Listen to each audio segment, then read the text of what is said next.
எனக்கு இன்னொரு சான்ஸ் மட்டும் கொடுங்கப்பா அப்படின்னு கெஞ்சுறாங்க, கதறாங்க. ஆனா அப்பா கேட்கவே இல்ல. கிரைண்டர் கட்டையாலேயே செம்மையா அடிச்சிடுறாரு. கொடுமையா அடிச்சிடுறாரு. அப்படி என்னதான் நடந்தது? இது எங்க தான் நடந்தது? Welcome back to my channel. அப்படியா? இந்தியால இருக்கிற மகாராஷ்டிரா மாநிலத்துல நெற்களஞ்சி அப்படின்ற வில்லேஜ் வந்து சங்கலி டிஸ்ட்ரிக்ட்ல இருக்கு. அங்க சிவாஜி ஹை ஸ்கூல் அப்படின்ற ஒரு ஸ்கூல் இருக்கு. அங்க ஒர்க் பண்ற 48 இயர்ஸ் தொண்டிராம் பகவான் போன்ஸ்லே அப்படின்ற ஒரு டீச்சர். இவங்களுக்கு 2 பசங்க. பெரிய பொண்ணு வந்து சாதனா காலேஜ் படிச்சுட்டு இருக்காங்க. செகண்ட் பையன் சின்ன பையன். இவங்க மனைவி பேர் வந்து பிரீத்தி. அவங்களுக்கு 41 இயர்ஸ் ஆகுது.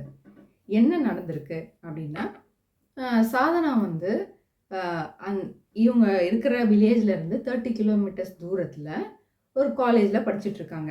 ஓகேவா? என்ன காலேஜ்னா கெபுத்கர் அப்படின்ற ஒரு காலேஜில் படிச்சுட்டு இருக்காங்க. அப்போ இந்த காலேஜில் படிக்கும்போது நீட் எக்ஸாம் ப்ரிப்பரேஷனுக்காக அந்த காலேஜில் வந்து ப்ரிப்பரேட்டரி எக்ஸாம் வச்சுருக்காங்க. அப்பப்போ வைப்பாங்க. அதில் வந்து நல்லாவே ஸ்கோர் பண்ணிகிட்ருக்காங்க. அன்னைக்கு இன்சிடெண்ட் என்ன நடந்திருக்கு அப்படின்னா, அவங்க அம்மா சொல்கிறாங்க அதை பற்றி. அவங்க எல்லாரும் வந்து டின்னர் வந்து 9 o'clock சாப்பிட்டாங்களாம்.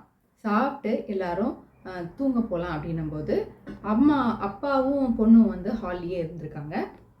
பையனும் அம்மாவும் வந்து தூங்க போகிறாங்க. அவங்க ரூமுக்கு தூங்க போயிட்டாங்க போல இருக்கு. அதுக்கப்புறம் இவங்க 2 பேரும் வந்து அந்த மார்க்கை பற்றி இது நடக்கிற நாள் வந்து ஜூன் 20th. சாதனா வந்து ஹாஸ்டலில் 3 வருஷமாக தங்கியிருக்காங்கல்ல, அவங்க வந்து அப்பப்போ வீட்டுக்கு வந்து போவாங்களாம். ஜூன் 18th அன்னைக்கு வந்து அவங்க வீட்டுக்கு வந்துட்டாங்க. அப்புறம் ஜூன் 20th தான் இந்த இன்சிடெண்ட் நடக்குது. அவங்க வந்து அம்மாவும் பையனும் வந்து ஃபஸ்ட்டு ஃப்ளோரில் ரூமில் தூங்க போயிருக்காங்க. அப்பாவும் பொண்ணும் மட்டும் ஹாலில் இருந்திருக்காங்க கீழே. இவங்க 2 பேரும் வந்து அந்த மார்க்கை பற்றி டிஸ்கஸ் பண்ணியிருப்பாங்க போல இருக்கு. அப்போ என்ன நடந்திருக்கு, அப்படியே அந்த மார்க்குடைய டிஸ்கஷன் வந்து ஆர்கியூமெண்ட்டாக மாறி, ஏன் இவ்வளோ கம்மியாக மார்க் எடுத்தேன்னு அவர் கேட்க, இவங்க வந்து இன்னொரு ஒரு சான்ஸ் கொடுங்க, கண்டிப்பாக நான் வந்து ஜாஸ்தியாக மார்க் எடுத்துடுறேன் அப்படின்னு இவங்க சொல்லியிருக்காங்க. அதுக்கும் மீறி வந்து இவருக்கு கோபம் வந்து கிரைண்டர் கட்டியால் செம்மையாக அடிச்சிருக்காரு. இந்த சவுண்டு கேட்டுட்டு ஃபஸ்ட்டு ஃப்ளோரில் இருந்த அவங்களுடைய தம்பி ஓடி வந்திருக்கான். கூடவே அம்மாவும் இறங்கி வந்திருக்காங்க. வரும்போது இவங்க வந்து பிடிச்சிருக்காங்க.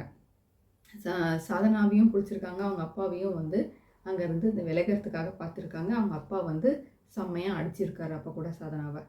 சாதனா என்ன ஆயிருக்காங்கன்னா, அங்கேயே மயங்கி அன்கான்ஷியஸாக கீழே விழுந்துட்டாங்க.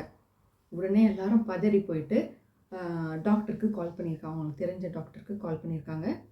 அந்த டாக்டரும் வந்துட்டு இது பெட்டர் வந்து நீங்கள் ஹாஸ்பிட்டலில் எடுத்துகிட்டு போயிடலாம் அப்படின்னு சொன்னதுனால அங்கேருந்து டப்புன்னு ஹாஸ்பிட்டலுக்கு எடுத்துகிட்டு போயிட்டு அந்த நைட்டே சேர்த்துருக்காங்க. அதுக்கப்புறம் ட்ரீட்மெண்ட்லாம் கொடுத்துருக்காங்க போல இருக்கு. மார்னிங் ஜூன் 20th இது நடக்குது.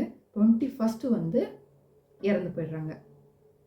எல்லாருக்கும் பயங்கரமாக வந்து ஹார்ட் ப்ரோக்கன். ஓகேவா? ஆயிட்டு என்ன பண்ணுறது தெரியாமல் போஸ்ட்மார்ட்டம் ரிப்போர்ட்டும் அப்போ வருது. அதுக்கப்புறம் வந்த உடனே இவங்க என்ன பண்ணுறாங்க, அம்மா என்ன பண்ணுறாங்க, அதுக்கு முன்னாடியே எஃப்ஐஆர் ஃபைல் பண்ணிடுறாங்க அவங்க அப்பா மேலே.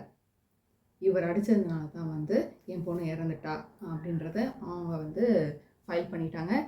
அதனால் 22nd வந்து இவங்களையும் அரெஸ்ட் பண்ணிடுறாங்க. யாரை? அவங்க அப்பா, அந்த டீச்சர். அவரையும் அரெஸ்ட் பண்ணி கொண்டு போகிறாங்க. இவங்க போஸ்ட்மார்ட்டம் ரிப்போர்ட்டில் என்ன வந்திருக்குன்னா, பயங்கரமாக அடிபட்டதுனால தான் இவங்க இறந்துருக்காங்க அப்படின்றதும் வந்து கன்ஃபர்மேஷன் வந்திருக்கு. ஸோ இந்த டீச்சரை வந்து என்ன பண்ணியிருக்காங்க, அண்டர் ஜுவீனியல் ஜஸ்டிஸ் ஆக்ட் செக்ஷன் 75 படி க்ரூயாலிட்டி டு எ சைல்டு அதன்படி வந்து இவங்கள ஜெயிலில் போட்டுட்டாங்க. ஸோ இந்த சம்பவத்தில் வந்து நம்ம என்ன தெரிஞ்சுக்கிறோம், குழந்தைங்க வந்து படிக்கணும் அப்படின்னு நினைக்கிறது நல்லது தான். அதுக்காக வந்து அடித்து சாவடிக்கிற அளவுக்கு வந்து பண்ணுறது வந்து ரொம்பவே தப்பு. அவங்க அப்பா வந்து அடிக்கும்போது கூட ஆர்கியூ பண்ணும்போது கூட என்ன சொல்லியிருக்காருன்னா, உனக்கு எவ்வளோ செலவு பண்ணியிருக்கேன், நீ இன்னும் நல்லா படிச்சிருந்தா நல்லா மார்க் எடுத்துருக்கலாம். எவ்வளோதாங்க படிக்க முடியும்? படிக்கிற எல்லாருடைய கெப்பாசிட்டி ஒரே மாதிரி இருக்காது. அதே மாதிரி எப்போவுமே வந்து ஒரே மாதிரி மார்க்கும் எடுக்க முடியாது. அது அவருக்கும் தெரிஞ்சிருக்கும் ஆஸ் அ டீச்சர். இதை வந்து கொஞ்சம் யோசித்து பார்த்துருந்தா குழந்தைய காப்பாற்றிருக்கலாம்ல. நீங்க அடித்ததுனால தான் குழந்தை இறந்தா அப்படின்றதா அந்த கில்ட்டே வந்து அவரை வந்து வாழ்நாள் அவருக்கு பனிஷ்மெண்ட்டே கிடைச்சானா வந்து அவர் மனசாட்சியே வந்து அவரை கொன்னுடும்ல. ஸோ நம்ம பசங்களை ப்ரெஷரைஸ் பண்ணாமல் படிக்கட்டும். எப்படியும் அவங்களுக்கு தெரியும், முன்னுக்கு வருவாங்க. ஸோ இதே மாதிரி இன்னொரு நல்ல வீடியோவில் உங்கள் எல்லாரையும் சந்திக்கிறேன். Until then, Sanita signing off.